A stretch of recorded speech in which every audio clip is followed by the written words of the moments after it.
I led into this topic with a couple of questions. Is today's Jewish variety a strength or a weakness? And what do secular Jews in the United States have in common with ultra-Orthodox Jews in Israel and everyone who lives in between those two extremes? I mean, consider just this list of a variety of Israeli Jews. You've got an ultra-Orthodox Jew praying at the Western Wall. You've got an Israeli army general born in Morocco who's fluent in Arabic.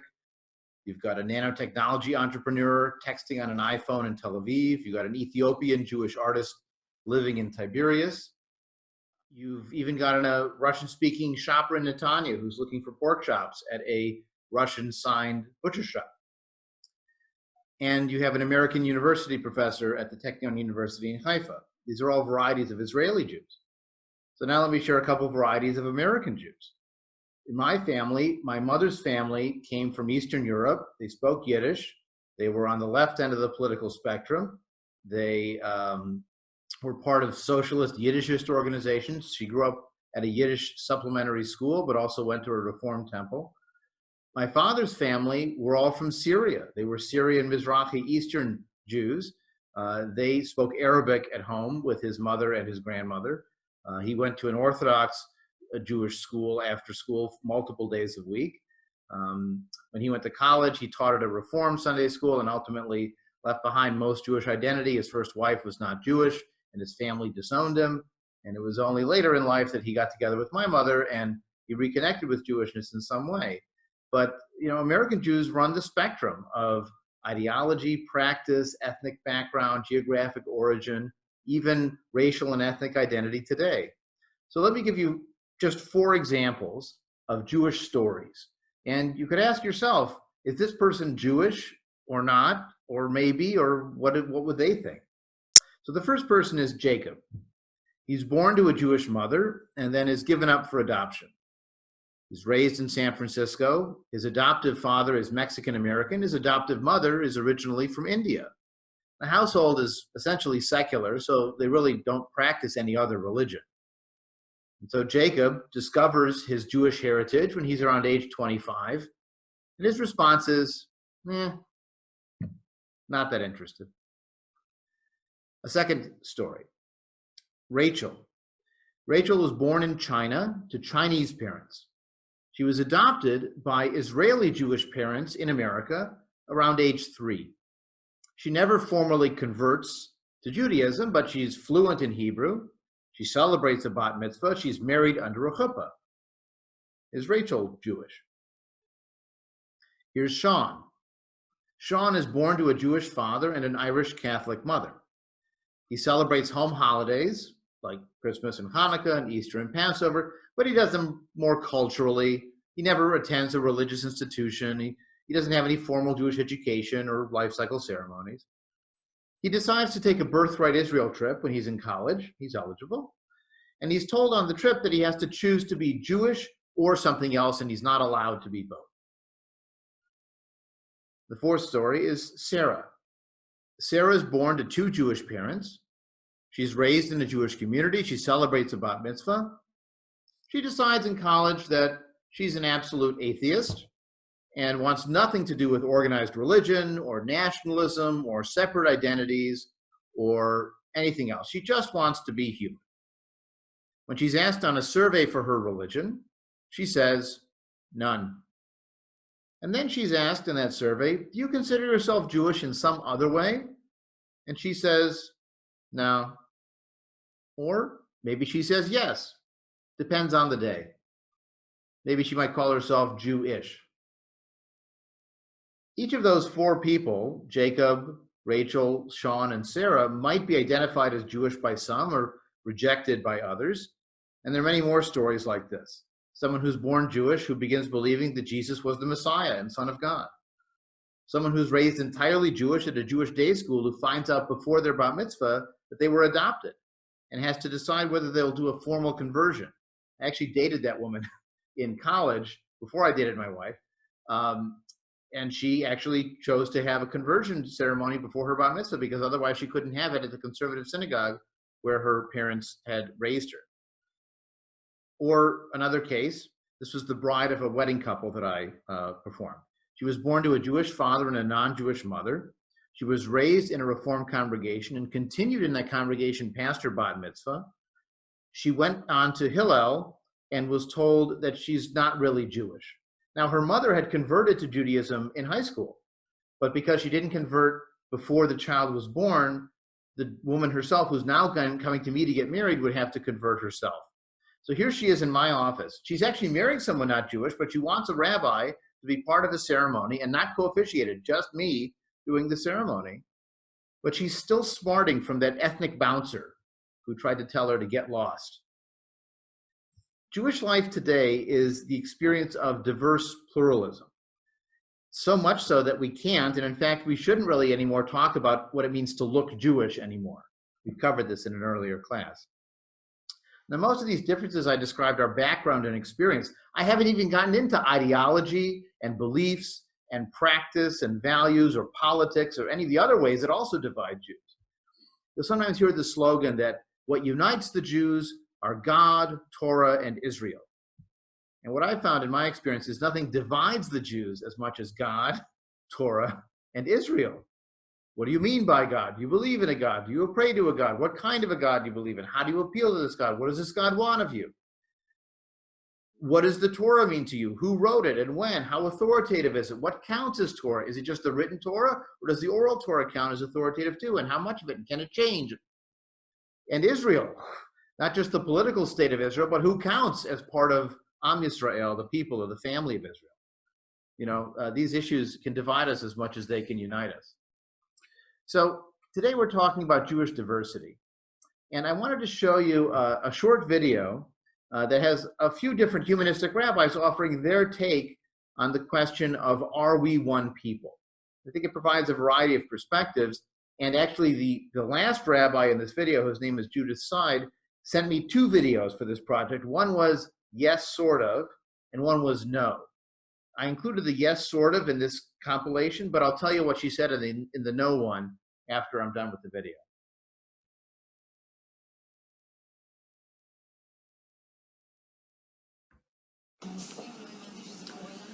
Are we, the Jews, one people?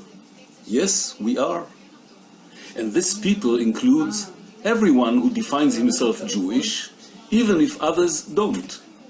We are one people because of our common past, because of our common spiritual and cultural heritage, because of the way other people see us, and because of our feeling of a common destiny. We will continue to exist as one people as long as these four elements will continue to be more dominant than all other elements that separate between us, like countries of dwelling, languages, attitude towards religion, levels of commitment to universal values, customs, and ethnic traditions. We will continue to be the one and only Jewish people as long as we decide that this means a lot in our lives, in spite of the fact that the world is becoming more and more one big global village. Are we one people? Were we ever one people?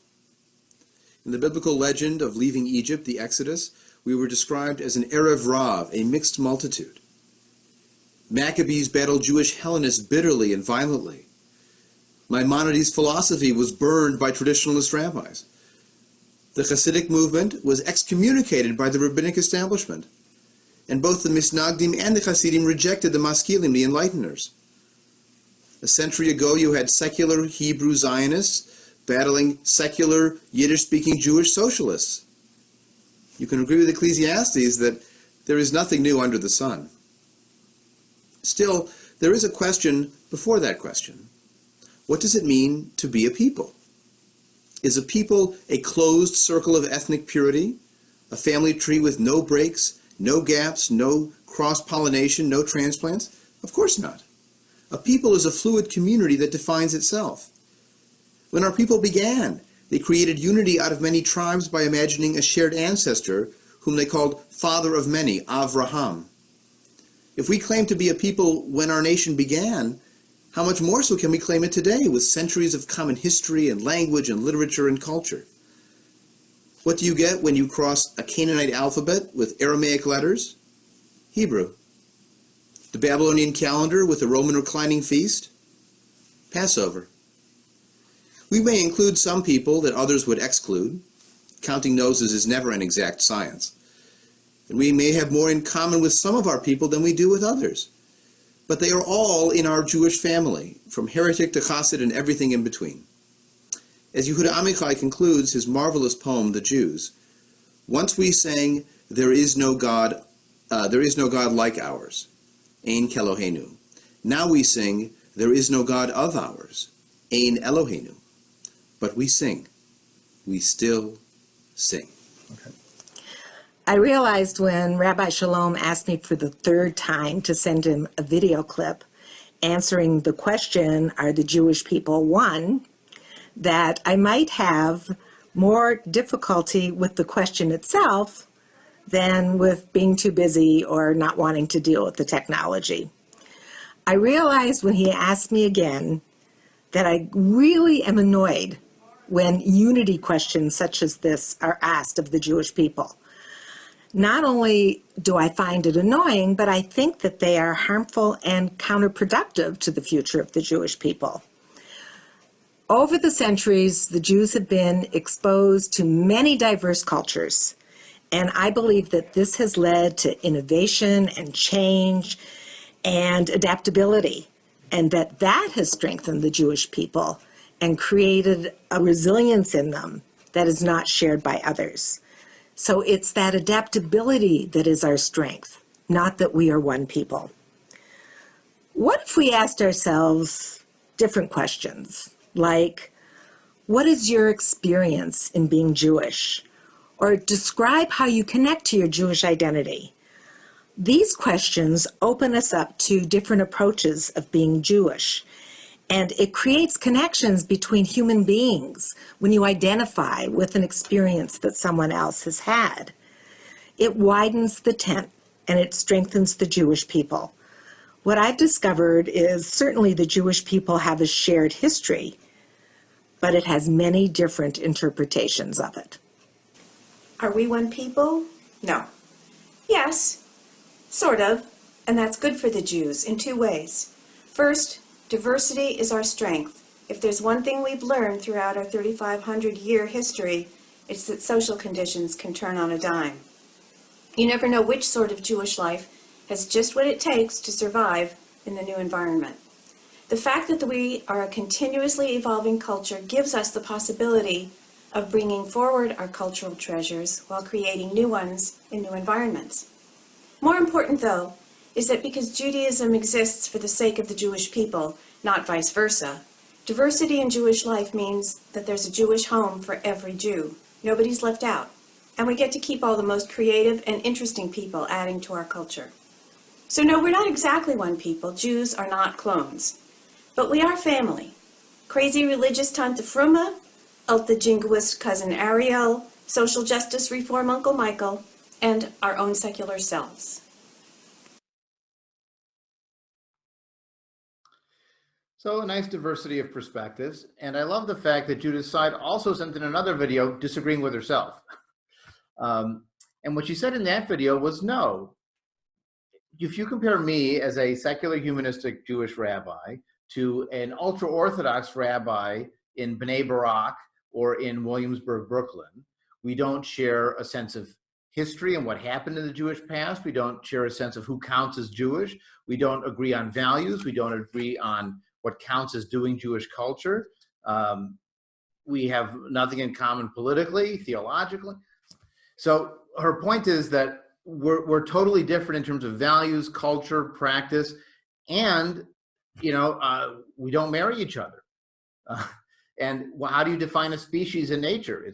They don't create fertile offspring.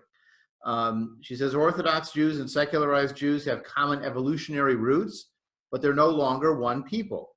Bonobos and chimpanzees are different, and they don't marry each other either. So it depends on how you define unity of people. Is it by belief? Is it by ancestry? Is it by practice? We certainly have a few features in common, but many of them are very different. I was thinking about this today, that the split between Israeli and American Jews is somewhat parallel to the split between Great Britain and the United States. Supposedly, George Bernard Shaw once said that Great Britain and America are two nations divided by a common language. In theory, they have it in common, but they get to argue about how to spell aluminium and color and everything else.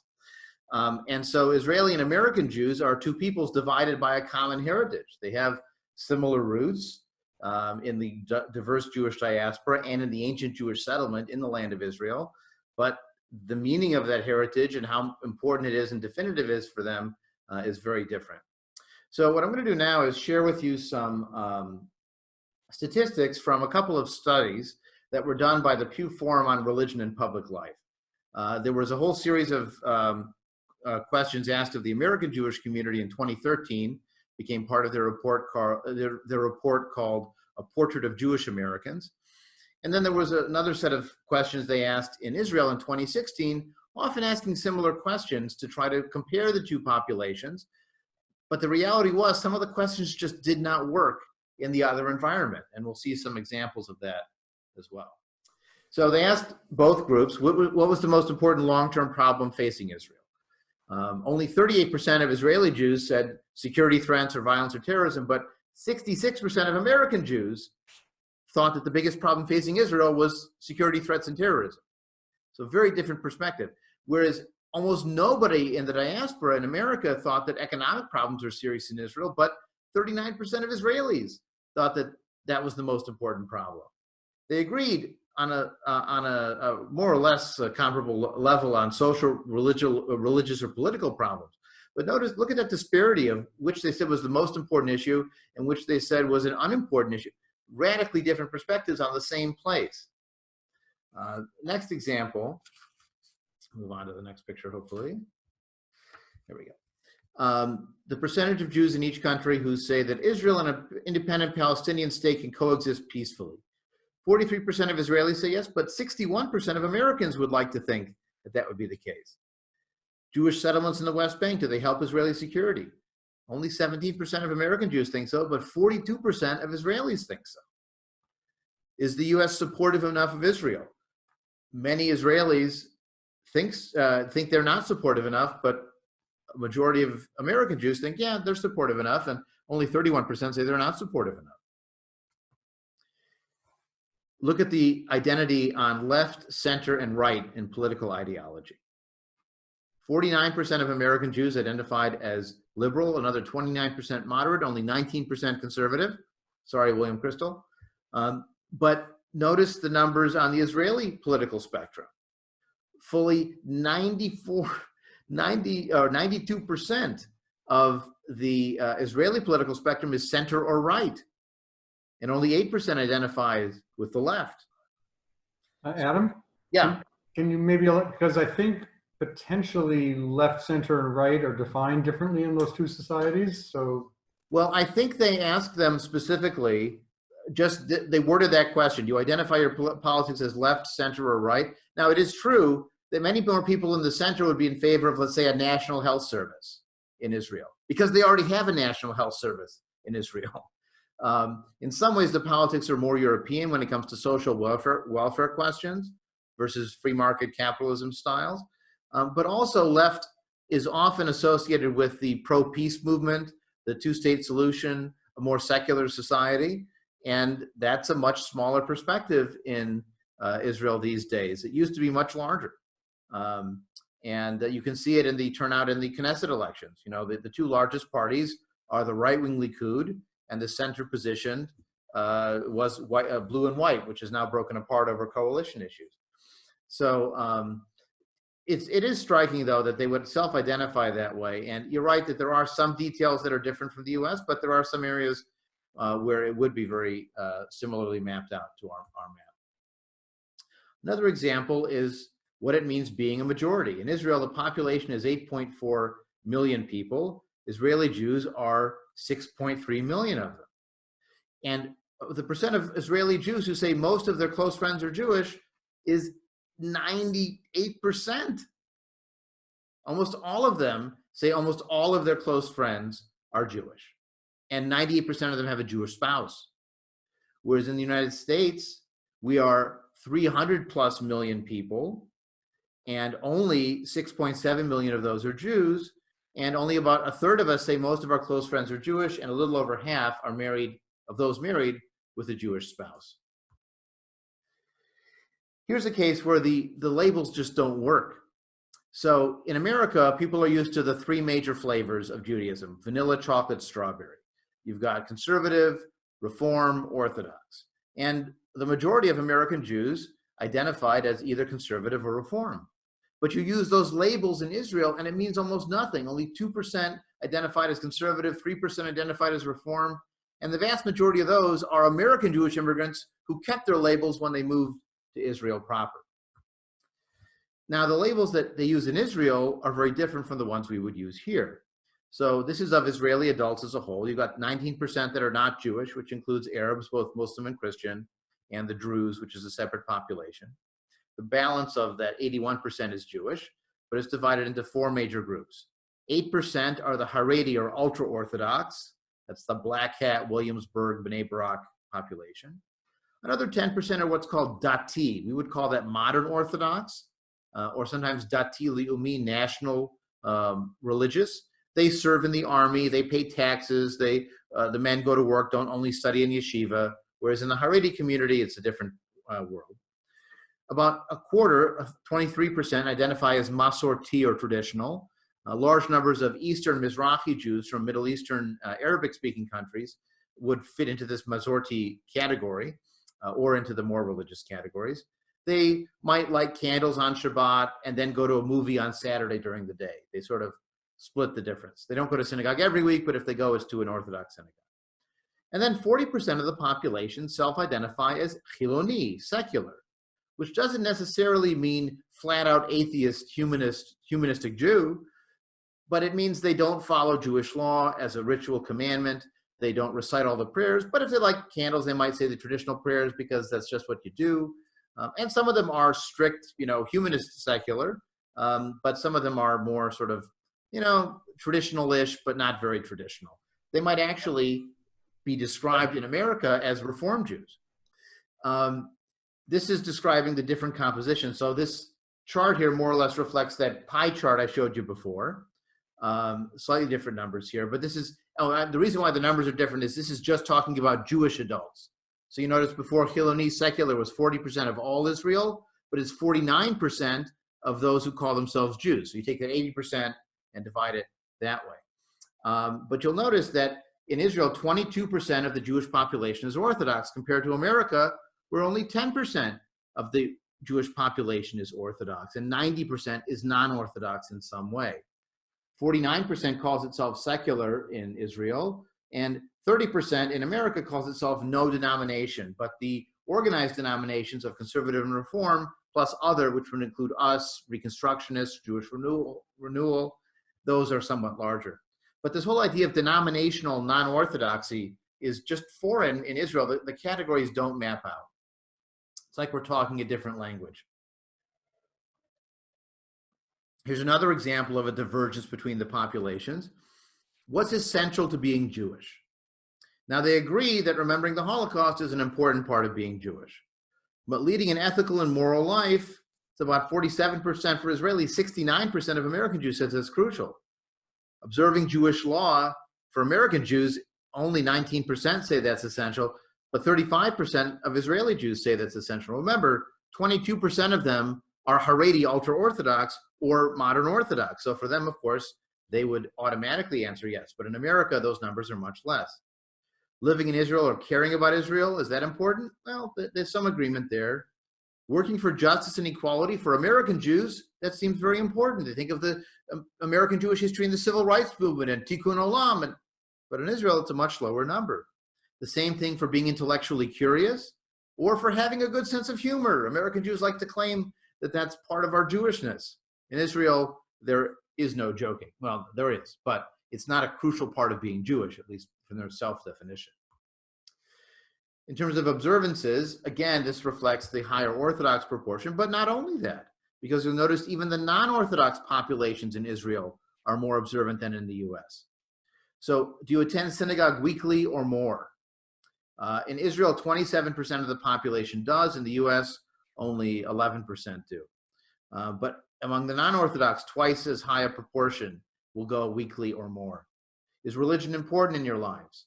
Well, here it's actually reversed. Slightly more American Jews of the non-Orthodox say it's more important, but that's because for them, religion is Reform or Conservative Judaism. Believing in God, the Orthodox actually influence this number, but even the non-Orthodox are more likely to believe in God with absolute certainty in Israel than they are in the US. And to say that God gave Israel to the Jewish people, again, half of the non-Orthodox population believe that God gave Israel to the Jewish people, where only 35% of the non-Orthodox population in America would agree with that proposition. And overall, it's almost 2/3 in Israel, it's only 40% in the US. Same thing with observances, practices. Do you handle money on Shabbat? 85% of American Jews do, only 55% of Israeli Jews do. You always light Shabbat candles. Again, the numbers are skewed to more religious in Israel. Even among the non-Orthodox, 3 times as many in the proportion will light Shabbat candles compared to American non-Orthodox Jews. You keep kosher at home. Half of non-Orthodox Jews in Israel keep kosher at home. Only 14% of American non-Orthodox Jews do. Eating pork, we're much more likely to have bacon in America than the non-Orthodox in Israel. Doing a Seder, large numbers of American Jews do a Seder, but it's still higher among the non-Orthodox in Israel. And fasting in Yom Kippur, again, the numbers are higher in Israel. 60% fasted all day on Yom Kippur compared to 40% in the US. Now, those are a lot of differences.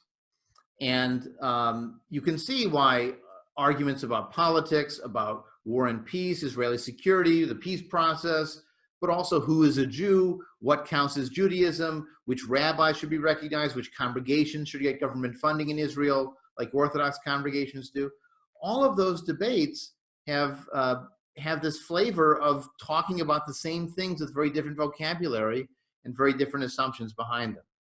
But there are some points that the surveys have shown that there is some commonality. So for example, if you're talking about, are we one people, are we a family, do Israeli Jews feel a strong bond with American Jews? The answer is a lot of them do. The numbers who say they have a lot or something in common with American Jews, over 2/3 said yes, only 1/3 said not too much or nothing in common. Do they share a common destiny? 3/4 said at least to some extent we share a common destiny. And do American Jews have a good influence or a bad influence on Israel? Well, 60% said a good influence. Only 6% said it was a bad influence. And both Israeli and American Jews are proud to be Jewish in the mid to high 90s. Both feel a strong sense of belonging to the Jewish people, 75% or higher.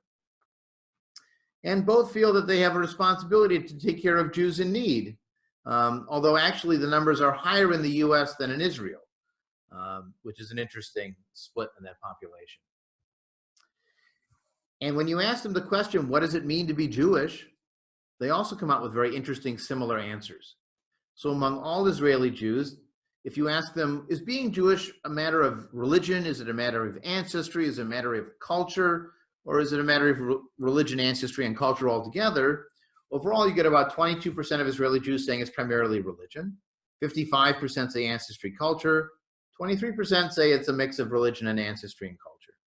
American Jews are very comparable numbers. 15% only religion, 62% ancestry, culture, and the same 23% saying both. But look at the comparison between the non-Orthodox populations. That's in Israel, the Masorti and Chiloni, the traditional and the secular. And in America, that's Reform, Conservative, and other denominations. Almost exactly the same. 11% say it's primarily religion, 68% say it's primarily ancestry and culture, and 21% say it's a combination of both. So in terms of our self-definition, we absolutely agree on what counts as being Jewish and what it means to be Jewish. But we disagree strongly on political values, war and peace issues, how Israel came to be, even with that question about, did God give the Jews Israel? So to go back to the questions we started with, Is today's Jewish variety a strength or a weakness? Well, I think it's a strength, but it's also a challenge, you know. Diversity is tricky. You got to get all those oars pulling at the same time in the same direction. It reminds me of a joke I shared once at a high holiday service. A few may remember it. The Brandeis University rowing team is having a real problem, and they can't quite figure out what's wrong with their crew team. So they send one member of the team to go observe the Harvard and Yale regatta, which is taking place at the head of the Charles, so it's very convenient. And the member of the Brandeis crew team comes back and he says, guys, we've got this all wrong. We need 8 people rowing and 1 person yelling. Because obviously in the past, as a Jewish rowing team, they had 8 people yelling at each other and only 1 person trying to row the boat. So this is part of our historic fractious argument. What do secular Jews in the US have in common with ultra-Orthodox Jews in Israel? Well, we all celebrated Passover. We celebrated it differently, but we celebrated Passover in our own ways. And I guess the best way to think about this question is to think about an extended family, you know, with Ancestry.com and DNA tests. You find relatives that had one common great-great-great-grandparent out there, and now they show up on your family tree that stretches out to 6 feet. You ever try to print it out? And, you know, so maybe it is that we, as Rabbi Seid said, we have evolutionary roots, but we're so far distributed in this extended family between genealogy and practice and belief and identity and self-definition and who counts as part of the family that sometimes we don't recognize each other. We have an argument in my house because my grandparents died relatively young for me, most of them, and the one grandparent I had who lived into my 30s lived in New York, and we only saw her once in a while. We didn't see much of that extended family. In my wife's family, her great-grandparents lived until she was in her 20s. And so she knew her second and her third cousins because they would get together for family events. And when I think about second and third cousins, I think of, well, maybe they're just people, you know, at a certain point, maybe they stop being family and they're just people out there that I'm not really related to. So everybody has a different definition of who counts in that extended family. And so it may be that we count the Orthodox in our extended family and they don't count us. But that's how family works. Sometimes you agree with each other and sometimes you disagree, even on who counts in the family. And as Rabbi Seid said, again, in the video we did see, diversity can be a strength because we can survive differently in different circumstances and we preserve different parts of what it means to be Jewish. So I think it's a strength, but it's a strength that brings its own challenges. Just as having unity of purpose and unity of dress code and unity of religious practice also has its weaknesses and its challenges.